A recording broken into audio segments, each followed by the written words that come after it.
Delhi liquor కేసులో MLC కవితకు bail నిరాకరించారు న్యాయమూర్తి కావేరి బవేజా. ఈడీ, సిబిఐ కేసుల్లో బెయిల్ నిరాకరించింది రౌస్ అవెన్యూ కోర్టు. బెయిల్ పిటిషన్లను డిస్మిస్ చేశారు న్యాయమూర్తి. ఢిల్లీ లిక్కర్ స్కామ్ కేసులో మార్చి 15న కవితను అరెస్ట్ చేసింది ఈడీ. ఏప్రిల్ 11న సిబిఐ కవితను అరెస్ట్ చేసింది. ప్రస్తుతం జ్యుడిషియల్ రిమాండ్ లో భాగంగా తీహార్ జైల్లో ఉన్నారు కవిత. రేపటితో జ్యుడిషియల్ రిమాండ్ ముగియనుంది. తాజాగా ఆమెకు బెయిల్ నిరాకరించడంతో రేపు కోర్టులో హాజరుపరుస్తారు.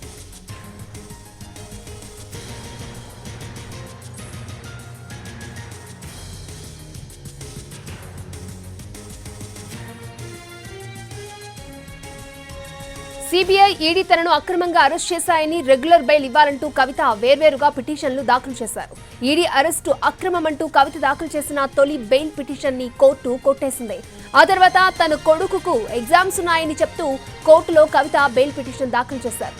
కోర్టు దాన్ని పరిగణలోకి తీసుకోలేదు. ఏప్రిల్ 8న బెయిల్ ఇచ్చేందుకు నిరాకరించింది. ఈడీ కస్టడీలో ఉండగానే అదే కేసులో సిబిఐ కూడా ఆమెను అరెస్ట్ చేసింది. దీన్ని సవాల్ చేస్తూ ఆమె కోర్టు మెట్లెక్కినా ఊరట దక్కలేదు.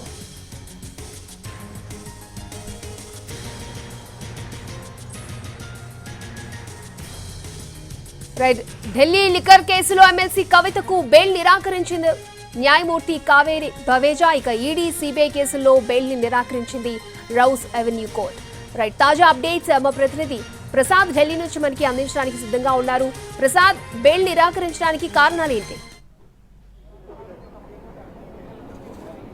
ప్రధానంగా రెండు కారణాలు. ఒకటి, సాక్షులను బెదిరించి ప్రభావితం చేసే సత్తా, సామర్థ్యము, అదే పలుకుబడి ఉన్నటువంటి వ్యక్తిగా కవిత ఉన్నారు కాబట్టి ఆమెకు బెయిల్ ఇవ్వరాదని చెప్పి ఇటు సిబిఐ, ఈడీ వాదించడం జరిగింది. అదేవిధంగా ఈ సెల్ ఫోన్స్లో ఏదైతే ఈడీకి అందజేసినటువంటి సెల్ ఫోన్స్లో ఉన్నటువంటి సమాచారాన్ని డిలీట్ చేసి దాన్ని తొలగించి ఆ మేరకు ఈడీ అధికారులకు అప్పగించారు. కాబట్టి ఈ అంశాన్ని ఫోరెన్సిక్ అధికారులు కూడా నిర్ధారిస్తూ ఒక నివేదికను కూడా ఇవ్వడం జరిగింది.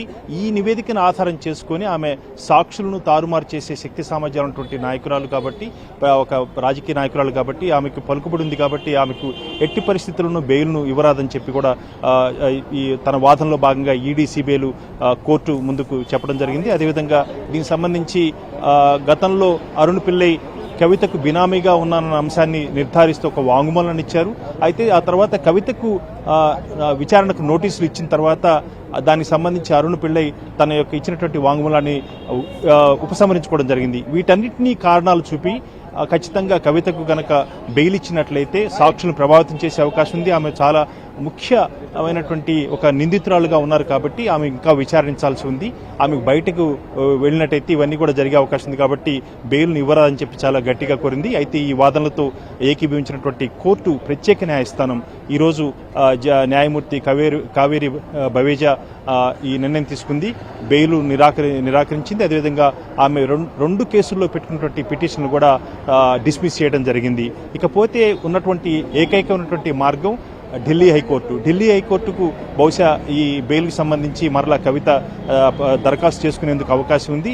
ఆ తర్వాత సుప్రీంకోర్టు ఉంది. అయితే మే 17 నుంచి కూడా వేసవి సెలవులు ఉన్నాయి కారణంగా మే 17వ తేదీన ఏదైనా కనుక బెయిల్ వచ్చేందుకు అవకాశం ఉంటే జరగాలి. లేకపోతే సెలవుల్లో బెయిల్ లాంటి పిటిషన్లను విచారించరు కాబట్టి మే 17 తర్వాత అవకాశం లేదు. తిరిగి మరలా జూలై వరకు కూడా వేసవి సెలవులు ఉన్నాయి కాబట్టి అప్పటి వరకు కూడా ఆమె జ్యుడిషియల్ కస్టడీలో ఉండేందుకు అవకాశం ఉంది. రేపు ఆమె జ్యుడిషియల్ కస్టడీ ముగిపోతుంది.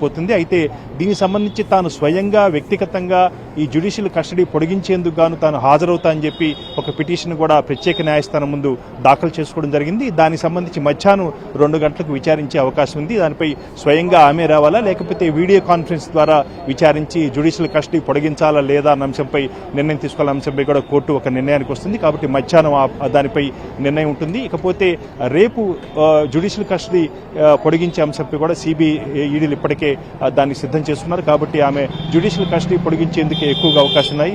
తిరిగి ఆమె జ్యుడిషియల్ కస్టడీ ఎందుకు వెళ్లేందుకు అవకాశం ఉన్నట్టుగా తెలుస్తుంది. ప్రస్తుతానికి మాత్రం ఉన్నటువంటి పరిస్థితుల్లో ఆమె బెయిల్ పిటిషన్లు నిరాకరించారు 2 కేసుల్లో. అదేవిధంగా ఈ రోజు మధ్యాహ్నం రేపు ఆమె స్వయంగా వ్యక్తిగతంగా ఈ ప్రత్యేక న్యాయస్థానానికి హాజరు కావాలా లేదన్న అంశంపై కూడా నిర్ణయం తీసుకుంటుంది. ఈ ప్రత్యేక న్యాయస్థానం రేపు స్వయంగా హాజరు అయితేనేమో అయినప్పటికీ కానప్పటికీ కూడా జ్యుడిషియల్ కస్టడీ పొడిగించేందుకు ఇప్పటికే సిబిఐ అదేవిధంగా ఈడీలు కూడా కోరుతున్నారు. అదేవిధంగా వాళ్ళకున్నటువంటి ఏకైక మార్గాంతరం ఢిల్లీ హైకోర్టుకు వెళ్ళటం. ఢిల్లీ హైకోర్టుకు మరలా ఈ బెయిల్ పిటిషన్కు చేసుకునే అవకాశం ఉంది. మే 17లోగానే ఏదైనా వస్తే వాళ్ళకి పాజిటివ్గా అవకాశం ఉంటుంది. లేనట్టయితే వేసవి సెలవుల తర్వాత తిరిగి బెయిల్ పిటిషన్లపై విచారించేందుకు అవకాశం ఉంది. ప్రసాద్, అసలు బెయిల్ వచ్చే అవకాశాలు ఉన్నాయంటారు? ఎందుకంటే మే 17 తర్వాత వేసవి సెలవులు అంటూ మీరు చెప్తూ ఉన్నారు. సో ఆ సాధ్యాసాధ్యాలు ఏమైనా ఉన్నాయంటారు అసలు? అంటే ప్రస్తుతం ప్రత్యేక న్యాయస్థానంలో జరుగుతున్న వాదనలు ఇవన్నీ చూసిన తర్వాత అయితే అంతగా అవకాశం లేనట్టుగానే కనపడుతుంది. ఎందుకంటే సాక్షులను తారుమారు చేశారు. అదేవిధంగా ఆమె అందజేసినటువంటి సెల్ ఫోన్లలో ఉన్నటువంటి సమాచారాన్ని కూడా తొలగించి డిలీట్ చేసిన తర్వాతనే ఈడీ అధికారులకు ఇవ్వడం జరిగింది. కాబట్టి అరుణ్ పిల్లై గతంలో ఇచ్చినటువంటి వాంగ్మూలంని విత్డ్రా చేసుకునే విషయంలో కూడా కవిత యొక్క ప్రభావం ఉంది అన్న అంశాన్ని కూడా ఈడీ, సిబిఐలు తమ వాదనలో భాగంగా చాలా గట్టిగా వినిపించారు. కాబట్టి ఈ 3 కారణాల చేత ఖచ్చితంగా ఈడీ దర్యాప్తు సంస్థలు ఈడీ, సిబిఐ కూడా ఇదే వాదనలు కోర్టు ముందుంచారు. కాబట్టి అలాంటి పరిస్థితి రాకపోవచ్చు. అయితే ఢిల్లీ హైకోర్టు కొన్నటువంటి ఏకైక ఆప్షను కవిత తరఫున వాదించే న్యాయవాదులు చేసే ఏకైక వాదన మహిళా ప్రతినిధిగా, అదేవిధంగా ఈ మనీ లాండరింగ్ చట్టంలో ఉన్నటువంటి ఒక సెక్షన్ ప్రకారం ఆమెకు అవకాశం ఉంది. ఆమె కవిత బెయిలుకు అర్హురాలు కాబట్టి ఆమెకు బెయిలు మంజూరు చేయాలన్న అంశాన్ని చాలా గట్టిగా కోరుతున్నారు. దీని అంశాన్ని ఆధారం చేసుకుని ఏదన్నా ఢిల్లీ హైకోర్టు నిర్ణయం తీసుకుంటే తీసుకోవాలి బెయిలుపై. లేనట్లయితే అది కూడా మే 17లోగానే, అంటే వేసవి సెలవులు ప్రారంభం కావడానికి ముందుగానే దీనిపై వాదనలు జరిగి ఢిల్లీ హైకోర్టు నిర్ణయం తీసుకోవాలి. అప్పుడు మాత్రమే కొంత మేరకు రిలీఫ్ వచ్చేందుకు అవకాశం ఉంది.